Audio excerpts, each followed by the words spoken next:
Hello, kamusta kayo dyan? Ayan, magandang araw sa inyong lahat. Bukas na ang nakatakdang rally ng mga lumalaban sa korupsyon, na kung saan, suportado naman po ng ating mahal na Pangulong Bongbong Marcos. Ang problema lamang, ito mga Duterte Dihad supporters, na hindi naman po sila imbitado, pero pilit nilang iniimbita ang mga sarili nila na para kuno mga relevant, no? Na kung saan nakakapagdulot ng pangamba sa ating mga kababayan, baka ano gawin ng mga ulupong na ito. So ngayon, ay hindi man talaga mapigilan itong mga Duterte Dihad supporters na kahit hindi ibitado, dadalo at dadalo talaga sila at parang pilit inaangkin na yung sa September 25 rally ay para daw talaga para ipabagsak si Pangulong Bongbong Marcos. Malalaman lang yan. So balik tayo doon sa mga pagpupumilit ng mga Duterte Dihad supporters. Ang advice ko, kayo na mga DDS, huwag magbububuhan, huwag magtanga-tangahan. Kung hindi talaga kayo mapigilan, kasi bukas, mahalagang araw sa mga grupo na kung saan sumisigaw ng katarungan at mapanagot ang dapat managot sa korupsyon, lalong-lalo na po sa naglustay ng pondo ng kabanang bayan sa pamamagitan ng mga ghost at substandard na mga flood control projects. Ang advice ko sa inyo mga Duterte Dihad supporters, mag-toothbrush muna kayo. Maligo muna kayo. Magtawas muna kayo ng inyong mga kilikili. Kung sa Ilonggo pa, maglugod muna kayo. Napakahalaga po talaga yung ayusin nyo rin yung mga sarili ninyo. Magsuklay din kayo para presentable din ang pagkademonyo ninyo, okay? So, yun na. And then, maligo. Maghilod, tanggalin kasi nakakamatay kaya yung mga daw-tae na mga pang-amoy. At siguraduhin ninyo huwag kayong manggulo. Hindi pa nga kayo invited, nanggugulo na kayo. Tandaan ninyo, sampid lang kayo dyan sa September 21 na rally. By the way, bukas na pala. Okay? So alamin ninyo ang lugar ninyo. Huwag magpabida-bida. Katulad ni Celes, na parang akala mo sila yung nag-organize ng September 21 rally. Na kung saan, sabi nga ng ating mahal na Pangulo, you can do anything you want. You can burst out. You can call the attention of the government. Pwede kayong mag-rally. Wag lang mag-create ng gulo. Tayo naman, hindi tayo nagdududa sa mga organization. O yung mga simbahan naman yan, mga religious sector, mga civic organization. Pero delikado talaga sa mga Duterte Dihad supporters. Ikaw nga nanonood kay Duterte Dihad supporters ka man, huwag kang magtinga-tanga dyan Bantayan mo tong sinasabi ko. Magtawas muna ng kilikili. Nakakahiya sa tabi. Maligo muna bago magpunta ng luneta. Huwag magmaligo, huwag magpunta doon na madumi. Okay? Nakakamatay ang daw-tae na amoy. Mag-toothbrush. Baka mamaya pwede nang iprenda sa pawn shop yung ipin mo dahil sa hindi mo pa tinatanggal yung mga keke dyan. Mag-toothbrush. Plus, ganito po mga kamunting tinig. Magbihis ng maayos. Okay? Mukhang alien na nga kayo, hindi pa kayo marunong magbihis ng maayos. So, kidding aside, mga kamunting tinig, bakit ko to sinasabi sa mga Duterte Dihad supporter? By the way, hugasan yung mga paa ninyo Maalipo nga pa naman yan. Alam ba ninyo kung ano yung gagawin nyo? Hindi. Dahil sampid lang naman kayo. Tapos kayo pang may balak manggulo. Pag nagkaroon ng gulo, sige kayo. Mag-declare ng presidente ng martial law, tapos kayong lahat. Yung mga organizer ninyo, nagtatago yan. Samantalang kayo, pinapain kayo dyan sa disgrasya. Yan kanyang mangyayari, hindi natin alam. Kasi kasagaran o karamihan sa mga outsider ang mga nanggugulo. So basta alam na natin yan mga kamunting tinig. Ang DDS hindi imbitado sa rally na yan. Pero baka kayo pa yung mag-una-una dyan sa program.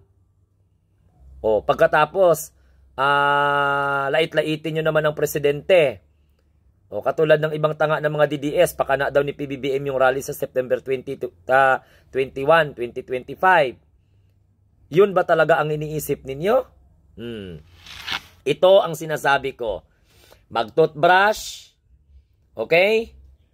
Maligo, magtawas ng kilikili.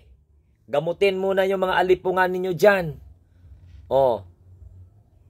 Kasi, alam mo, sa totoo lang mga DDS, wala kayong plataforma. Wala kayong ideolohiya na pinaglalaban. Huwag magdala-dala ng placards na bring home PRRD, ha? Tandaan po ninyo, hindi na President si Digong. Isa na siyang suspected criminal against crime against humanity. Huwag magdala-dala ng placards na resign PBBM, ha? Nakakahiya kayo. Alam ko, ready na yung mga placards nyo, pero hindi pwedeng dalahin yan. Okay, huwag nyong sirain yung maayos na plano ng mga organizers sa September 21, 2025. Huwag kayong maggulo. May pagkakriminal pa naman ang mentalidad ninyo, mga Duterte Dihad supporters. Delikado. Magbaon, ha? Huwag maghingi ng pagkain doon. Naghirap din yan sila para magdala ng pagkain. Tapos ikaw, DDS ka, maghingi ka lang ng pagkain doon, nakakahiya. Magdala ka ng aninula mo. Kahit saan ka, umiihi ka.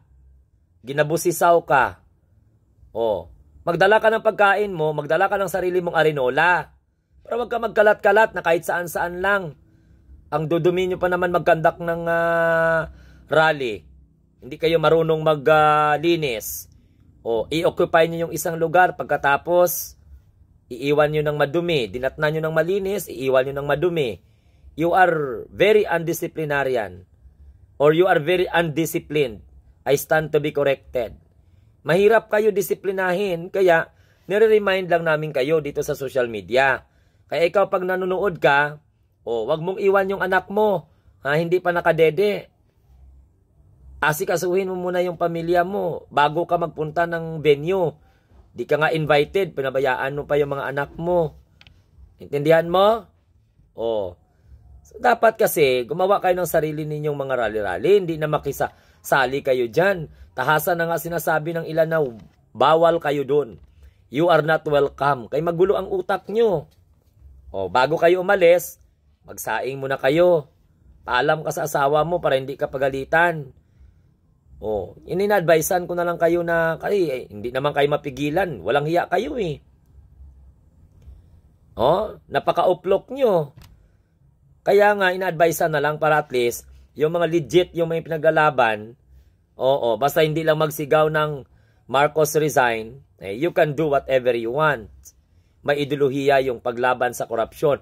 Actually nga, kahit ng Pangulo nagsabi, if he is not a president, so mag-join talaga siya sa rally kasi galit na din ang Pangulo sa korupsyon. Pero ang mga mango ng mga DDS, Pangulo pa ang pinagbibintangan. By the way, wala na kayong aasahan pa ng mga retired general or mga generals na susuporta sa inyo dahil yung AFGO, yung Association of General and Flag Officers, nagpahayag na po ng kanilang suporta kay Pangulong Bongbong Marcos at suportado din nila yung programa ng ating Pangulo para labanan ang korupsyon, particularly dito sa usapin ng flood control programs. Nasa likod po ng Pangulo ang Association of Generals and Flag Officers. Taliwas po sa mga kiniklaim na mga retire na mga general dyan na parang nagmukhang mga vlogger ng mga animal nila. Nakakahiya. Sigaw-sigaw pa sila. Nakalimutan nila yung pagiging makabayan. Ang kanila makabayad. Ang iniintindi nila. Ngayon, ginulantang kayo ng report. Kakatapos lamang ng pagpupulong ng Pangulo at iba pang mga membro ng AFGO, yung Association of General and at the same time, Flag Officers. So wag na ninyong lituhin ang taong bayan. Wala kayong mapapala na suporta mula po sa mga lehitimong retired general na may prinsipyo para sa bayan. Hindi prinsipyo para sa mga Duterte. Anti-corruption ang pinaglalaban, tapos ang ninyo, pabalikin ninyo si Digong. Kaya nang sinabi ko, anong magagawa ni Digong dito ngayon sa problema sa baha? Higupin ang sungad niya, higupin ang bunganga niya. Kamango sa inyo, kabobo sa inyo, katanga sa inyo. Pinapaliwanagan kayo, hindi kayo marunong. mag-intindi